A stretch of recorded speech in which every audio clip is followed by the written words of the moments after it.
ரொம்ப ஆச்சரியம் அப்படின்னா your well versed with Tamil. இங்கேயே பிறந்து வளர்ந்து தமிழ் பேசுகிறவங்களை விட அழகாக பேசுகிறீங்க. அது எப்படி அது பழகிடுச்சு. பார்த்தீங்களா? இந்த பழகிடுச்சுங்க. இந்த ழகரம், இந்த ழகரம் இருக்குது பார்த்தீங்களா? அது இங்கே இருக்கிறவங்களுக்கே சரியா வராது. புரட்சி தலைவர் அவர்களுக்கு more than 65 புரட்சி தலைவர்னாலாம் மென்ஷன் பண்ண தெரிஞ்சுக்கிட்டீங்க நீங்கள். ஆமா. ஸோ அந்த மாதிரி வந்து தட் எல்லாரும் இஸ் இன்ஃப்ளூயன்ஸ் ஆஃப் தி பாலிடிக்ஸா? இல்லைங்க, that's influence of cinema. Yeah cinema தமிழ்நாட்டோட இன்ஃப்ளூயன்ஸ் அதுதாங்க. அவங்க ரெண்டு பேர் தெரியலன்னா அப்புறம் தமிழ்நாட்டில் இருக்கிறதுக்கு வாய்ப்பே இல்லை. ரஹ்மான் கிட்ட அடி அடின்னு அடித்தேன், ஏகப்பட்ட பாட்டு. அதெல்லாம் தான் செம ஹிட்டு. முஸ்தாஃபா, முக்காபலா, மரியா மரியா, நீங்கள் எல்லாம் பார்த்தீங்கன்னா அவன் பாட்டு போகிறான். ஏன்னா அவன் ஃபாதர் சேகர் காலத்துலேருந்து எனக்கு தெரியும். இப்போ அன்றைக்கி ஓடின்னு இருக்க ஒரு படம் ஜுராசிக் பார்க். உடனே அதை தூக்கி சரணத்தில் வைக்கிறது முக்காபலாவில். முக்காபலாவே ஒரு ஹிந்தி ப்ரோக்ராமில் வந்துட்டு இருந்தோம். ஆமாங்க. விஜய் வந்து அந்த சாங் பாடிட்டு வரும்போது மக்கள் எந்த அளவுக்கு ரசிச்சிருக்காங்க அந்த சாங். ஏன்னா இப்போ வந்து ஒரு இன்ஸ்பிரேஷன் நிறைய ரிங் டோன் பார்த்தீங்கன்னா அந்த சாங் வச்சிருக்காங்க. இல்லையே மச்சா ஓபன் த பாட்டில், அந்த இன்ஸ்பிரேஷன் எல்லாம் எங்கிருந்து வருது? ஒரு காலத்தில் நான் ஓப்பன் பண்ணிக்கிட்டு இருந்தேன் bottle. I left it. Okay. I was a boozer for 20 years. Oh oh oh. Then ஒரு சீசனில் விட்டது. அது என்னன்னா நீங்க எழுதும்போது எங்க சினிமாவில் வந்து நடிக்கும்போது இன்னும் கொஞ்சம் பெட்டரா இருக்கும். ஏன்னா அந்த மாதிரி லிரிக்ஸ் இருக்கும் உங்க சாங்ஸ்ல. அப்படி அர்த்தம் இல்லை. பட் ரொம்ப ஆச்சரியம் அப்படின்னா your well versed with Tamil. இங்கேயே பிறந்து வளர்ந்து தமிழ் பேசுகிறவங்களை விட அழகாக பேசுகிறீங்க. அது எப்படி அது பழகிடுச்சு? பார்த்தீங்களா? இந்த பழகிடுச்சுங்க. இந்த ழகரம், இந்த ழகரம் இருக்குது பார்த்தீங்களா? அது இங்கே இருக்கிறவங்களுக்கே சரியாக வராது. ரொம்ப அதான் ஆச்சரியமாக இருக்கு எனக்கு. இல்லை, இன்ஃபேக்ட் நான் தான் உங்ககிட்ட நிறைய கேள்விகள் கேட்கணும். ஏன்னா பார்த்தீங்கன்னா more than 15,000 சாங்ஸ் நீங்கள் எழுதிருக்கீங்க. செவாலியர் சிவாஜி கணேசன் அவர்களுக்காக நீங்கள் கிட்டத்தட்ட more than 75 80 films. அதே மாதிரி வந்து புரட்சி தலைவர் அவர்களுக்கு more than 65. புரட்சி தலைவர்னாலாம் மென்ஷன் பண்ண தெரிஞ்சுக்கிட்டீங்க நீங்க. ஆமா. சோ அந்த மாதிரி வந்து எல்லாரும் that is influence of the பாலிடிக்ஸா? இல்லைங்க, that's influence of cinema. Yeah cinema தமிழ்நாட்டோட இன்ஃப்ளூயன்ஸ் அதுதாங்க. அவங்க ரெண்டு பேர் தெரியலன்னா அப்புறம் தமிழ்நாட்டில் இருக்கிறதுக்கு வாய்ப்பே இல்லை. அப்போ எழுதுனதுக்கும் தென்மதுரை, வைகை நதி தென்மதுரை, அதுக்கப்புறம் வந்து பூ பூக்கும் மாசம் தை மாசம், அது எல்லாமே இப்போ ரீசெண்டா வந்து ஒஸ்தி வரைக்கும் ஒஸ்தி வெடி எல்லாமே. அது எப்படி?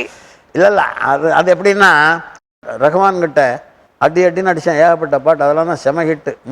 முஸ்தாஃபா, முக்காபலா, மரியா மரியா, நீங்கள் எல்லாம் பார்த்தீங்கன்னா அவன் பாட்டு போகிறான். ஏன்னா அவன் ஃபாதர் சேகர் காலத்துலேருந்து எனக்கு தெரியும். இப்போ ராஜா காலத்துலலாம் பாட்டுகள்லாம் மெலடியாக இருந்தது. இருந்தால் கூட நான் சிக்கு புக்கு ரயில் எழுத ஆரம்பித்ததுலேருந்து அந்த ட்ரெண்டு வந்துடுது. அதில் நம்ம என்ன பண்ணோம்னா இப்போ அன்றைக்கி ஓடின்னு இருக்க ஒரு படம் ஜுராசிக் பார்க். உடனே அதை தூக்கி சரணத்தில் வைக்கிறது முக்காபலாவில். முக்காபலாவே ஒரு ஹிந்தி ப்ரோக்ராமில் வந்துட்டு இருந்தோம் இல்லையா? அது என்ன அர்த்தம்? What do you mean by முகாபலா? Is competition. முகாபலா காம்படிஷன். காம்படிஷனா? அது நமக்கு அர்த்தமே தெரியாது. சவுண்ட் அவன் டியூன் போட்ட உடனே முக்காபலான்னு போட்டான் காதலானில். அது பயங்கர ஹிட் ஆகி போச்சு. ஐ ஆம் ஒரேஷியஸ் ரீடர். அப்டேட்டாக பண்ணிக்கணும் அதை. இந்த சாங்குக்கும் ஒரு மெசேஜ் கிவேனா நீங்க வந்து அழகிய தமிழ் மகன்ல ஒரு அழகான பாட்டு வரை எழுதிருக்கீங்க. உன்னால் முடியும் தோழா. ஆமா, எல்லா புகழும் இறைவனுக்கே. எல்லா புகழும் இறைவனுக்கே. அதுக்கப்புறம் வந்து முன்னால் முன்னால் போடா உன்னால் முடியும் தோழான ஒரு சாங் எழுதிருக்கீங்க. ஸோ ஒரு மெசேஜ் கிவிங் சாங் நீங்க எழுதிட்டு இருக்கீங்க. இருக்கு. ஆனா கொஞ்சம் இந்த இடத்துல என்னன்னா அந்த மெசேஜ் கொடுத்த ஹீரோ அது ஒரு யூத் லெவலில் தான். பட் அது அது அது அது பெரிய மெசேஜாக வரணும்னா ஆக்டருக்கும் கொஞ்சம் ஒரு சோஷியல் அவேர்னஸ் உள்ள ஆக்டராக இருக்கணும். இல்லை, பட் ஹவ் இட் ஹெல்ப்ஸ். ஏன்னா ஒரு ஒரு இமேஜ் கிரியேட் பண்ணுறதுக்கு உங்களுடைய லிரிக்ஸ் எந்த அளவுக்கு ஒரு கிரியேஷன் கொடுக்குது பாருங்க. ஒரு இன்ட்ரடக்ஷன் சாங் இருந்தாலும் யூனோ விஜய் வந்து அந்த சாங் பாடிட்டு வரும்போது மக்கள் எந்த அளவுக்கு ரசிச்சிருக்காங்க அந்த சாங். ஏன்னா இப்போ வந்து ஒரு இன்ஸ்பிரேஷன் நிறைய ரிங் டோன் பார்த்தீங்கன்னா அந்த சாங் வச்சிருக்காங்க. பட் உண்மையில நீங்க வந்து அந்த முடியும் தம்பி எப்படி சொல்லிட்டு இல்லையே மச்சா ஓபன் த பாட்டில், அந்த இன்ஸ்பிரேஷன் எல்லாம் எங்கிருந்து வருது? ஒரு காலத்துல நான் ஓபன் பண்ணிக்கிட்டு இருந்தேன் bottle. I left it. Okay. I was a boozer for 20 years. Oh oh oh. Then ஒரு சீசனில் விட்டது. ஓகே, அதெல்லாம் ஒரு சீசன்லாம். அவ்வளோதான் சீசன். அந்த காலத்தில் எல்லாருமே நாங்கள் மியூசிக் டைரக்டர்ஸ் எல்லாம் அது ஒரு பெரிய ஒரு இன்ட்ரெஸ்டிங் இன்சிடென்ட் சொல்கிறேன் உங்களுக்கு. இந்த நிகழ்ச்சி இன்ட்ரெஸ்டாக இருக்கணுங்கிறதுக்காக. ஆக்சுவலி 1977 உங்கள் ஃபஸ்ட்டு டைரக்டர் 3 படம் நான் டைலாக் எழுதி முத்துராமன் பண்ணியிருக்கார். ஓகே. அது மாதிரி ஒரு படம் வந்து மாடர்ன் தியேட்டர் சேலத்தில் ஷூட்டிங்லாம் முடிச்சுட்டு ஃபஸ்ட்டு டே பூஜைக்கு மட்டும் நான் போயிருந்தேன். நைட் புறப்பட போகிறேன்.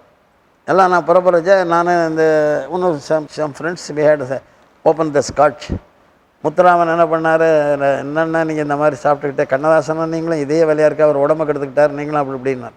அவர்கிட்ட ஒரு ரிக்வஸ்ட் பண்ணேன் முத்துராமன்கிட்ட, நீங்கள் என்னன்னு அப்புறம் அவர்களுக்கு அவர் சொல்லுவார். ஓகே, இதை செஞ்சால் நான் விட்டுருவேன் அப்படின்னேன். உடனே இட். உடனே அவர் தலையில் சத்தியம் வச்சு இனிமேல் குடிக்க மாட்டேன்னு விட்டேன்.